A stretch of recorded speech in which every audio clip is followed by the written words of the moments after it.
Hey guys, Trevor Holt here. It's Sunday. It must be the 26 today. Walking around Ipswich, trying to get outdoors, get your heart pumping, your blood flowing, and embracing nature in all its glory. It's another beautiful day today. I'm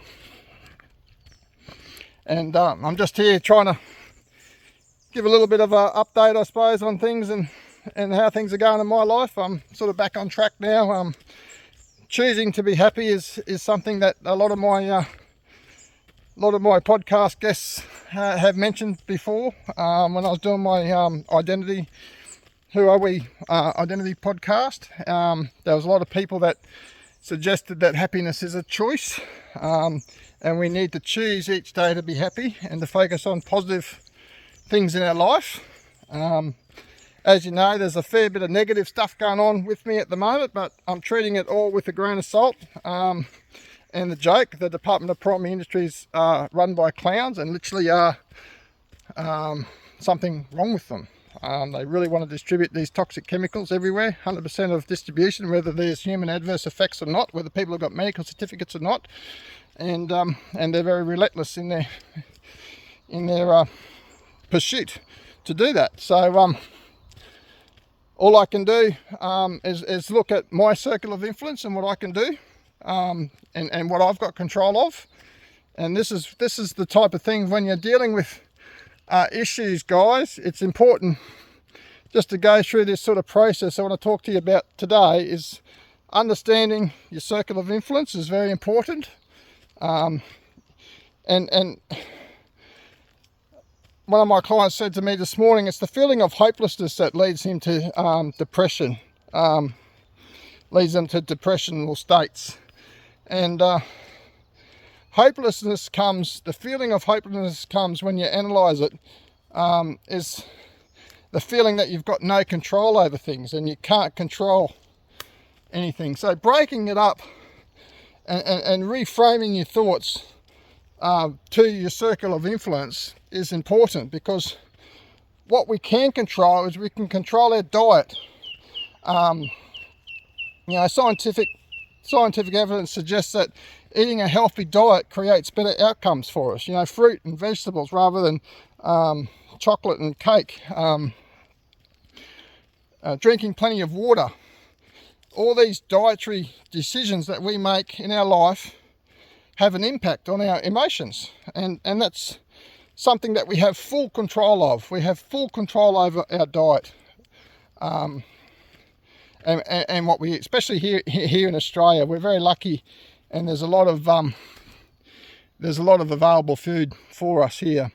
So making sure that we eat all the right foods and all the right things in our diet is something that we do have control over. So then you start thinking, well, hang on, I do have control. I'm not completely hopeless. I don't have to fall through this loop of hopelessness and into this state of depression.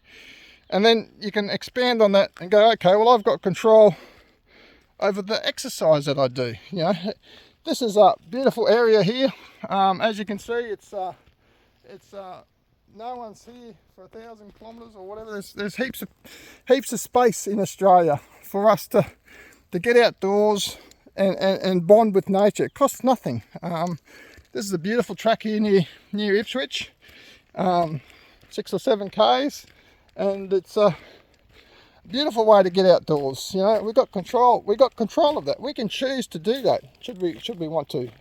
And getting outdoors, and like I said, getting your legs moving, your heart beating, get your blood flowing, and just connecting with the nature visual aspects of nature, the audio aspects of nature, the smells, of nature. It's all good for your overall well-being, and it's within your circle of influence of things that you can control. You can control that. So just working through the things that you have control of. Your social connections. You got to understand that it's your responsibility to work on your social connections, and you understand, who gives you positive vibes and who gives you negative vibes, who make you feel good and happy, and who makes you feel sad and miserable, and try and take the negative aspects of your social life out of the equation and just focus on the positive sides of your social connection. So all these little things add up to help get out of that state of hopelessness, guys. So I just thought it's pretty important to talk about all this sort of stuff. And if we start drilling down to all the things that we have control over, it's quite a lot, really. It's quite a lot. We have a lot of control. And then if we look at things, for example, the $1 billion fire ant company that's distributing toxic chemicals all over the countryside where there's no fire ants, that's a big program. It's a lot of money involved. It's a government, a Queensland government and national government initiative. And you just have to accept that's going to take time to initiate change. It's not going to happen overnight. And these things, whilst, we can create awareness about what our feelings are, we can not consent, send in our do not consent forms and make them come back 3 times and give us 3 notices, and then make them come back with the police and don't open the gate for them and make them jump the fence or cut off the gate. We can make it hard for them. And these are the things that we can choose to do. If they want to cut the gate and rock up with police and cut your gate and distribute the chemicals anyway, we can film them and we can look at it and reflect on that. And, but at the end of the day, some of these things are out of our control. If that's what they want to do, then that's what they want to do. And as citizens, on this, as Australians, we just got to look at campaigning for better outcomes for people and more respect on private property rights and human rights and individual choice. And it just is just something that we have to work towards and create better outcomes for. But whilst we can do that moving forward, we've got no control about what happens at the minute. All we can do is object and create awareness and get people to support us and get public pressure on them and do all sorts of things like that. But at the end of the day, the only way that's going to stop is people power. So we just got to initiate more people. It might take time, but just work towards things that you can do is important, and let go of the things you can't. So there's some of the important things about trying to stay on top of your life and be the best you can be. But another thing is appreciation goes a long way. Here in Australia, we're blessed with beautiful air, beautiful clean air here. And air is essential to life, obviously. If I can't breathe, I can't live. So being appreciative of the clean air that we have is something, and grateful for that. Grateful that there's food in my cupboard. I had breakfast this morning, cooked scrambled eggs up for breakfast, All these things aren't necessarily guaranteed to people in life. There are some countries and some peoples out there that don't have access to scrambled eggs for breakfast, or gas cooking, or electric hot plates, or whatever it is. There's a lot of things that we take for granted here in Australia that other people don't have. And just being grateful for the things that we do have can help with our positive emotions. But ultimately, these are the things that we need, the strategies that we need to enable us to choose to be happy. And that's what I choose to be, guys. Choose to be happy and working on my circle of influence and what I can and can't achieve, what's within my control and not within my control. Appreciation for everything that I've got. And if I want to improve things that in my life, then take actionable steps to move towards that. And that's what I'm doing with my studies, for example. It's not easy to do studies and work full time and fight a $1 billion government initiative for better outcomes, run a farm, and do all the other things I'm doing in my life. But these are the things I choose to do to keep my brain active and keep my mind occupied. So, and that's what I do. So, the other thing that's important is not to worry about what's happened to us in the past. It's quite hard, I suppose, when you have a lot of trauma in your past and you've got a lot of pain, a lot of hurt you've got to work through. And there's nothing wrong with sitting on that trauma and sitting on that pain and understanding that you were wronged and working through that grief process or whatever it is you're going on. But dwelling on things that happened, like what happened on the 16th of April 2025, earlier this year, on my property, my safe haven, the property I bought to, that was my home, my castle, to have it invaded by police and biosecurity officers to forcibly treat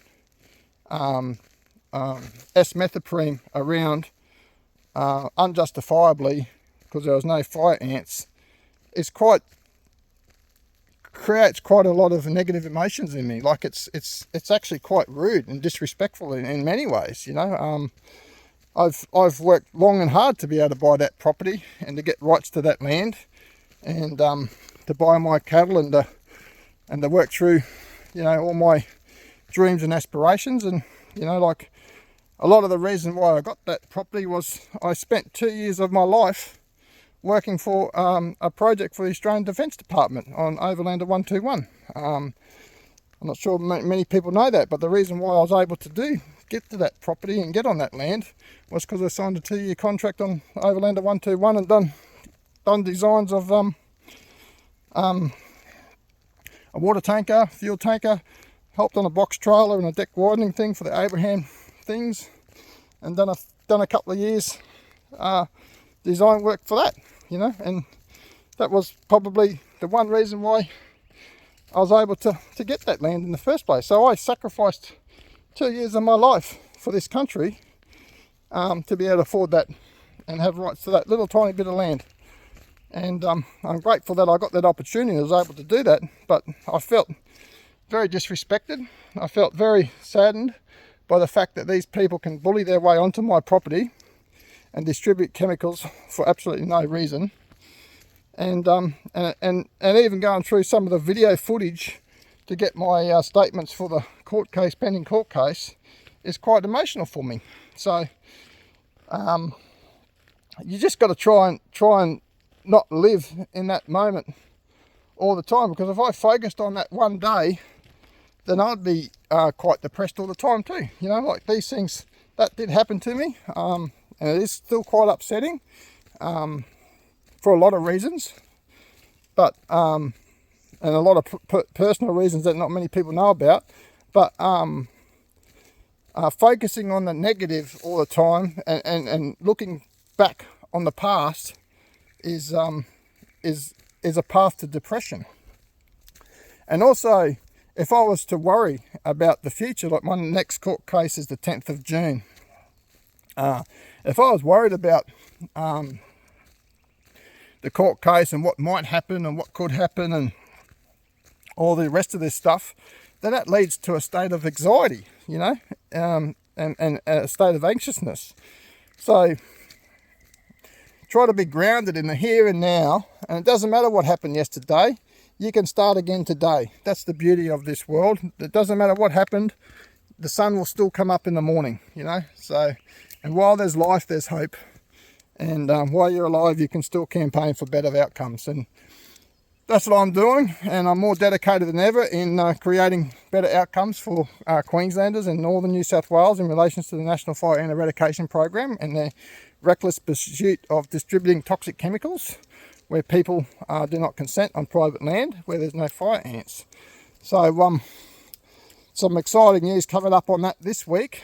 I'm going to publish my journey with all my documentations for the court case impending. I'll put it all up on the AAG site directly. I also have another new venture for AAG members who all forked out, and we've bought a outdoor vacuum, industrial vacuum cleaner to vacuum up any toxic chemicals distributed on lawn and residential properties. So it's quite a industrial machine, and it's going to be set up to be able to be available for AAG members as a contingency plan. So when people do get the police jumping their fence and the biosecurity cutting their locks and distributing toxic chemicals on their lawn, then we're going to just rock up there and vacuum it up. And that's what we're going to do, just to take the stress and worry out of people's lives. So what I encourage people to do is just keep objecting to the notices and to the treatment.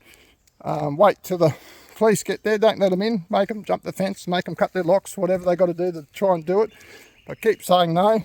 And if they do force treatment on your property and you're in a residential property, give us a ring and I can cruise out there and sort it out for you. So I'm going to do a short video about that this week sometime, and I'm going to publish all my documents in regards to my reasonable excuses and that in regards to my pending court case coming up.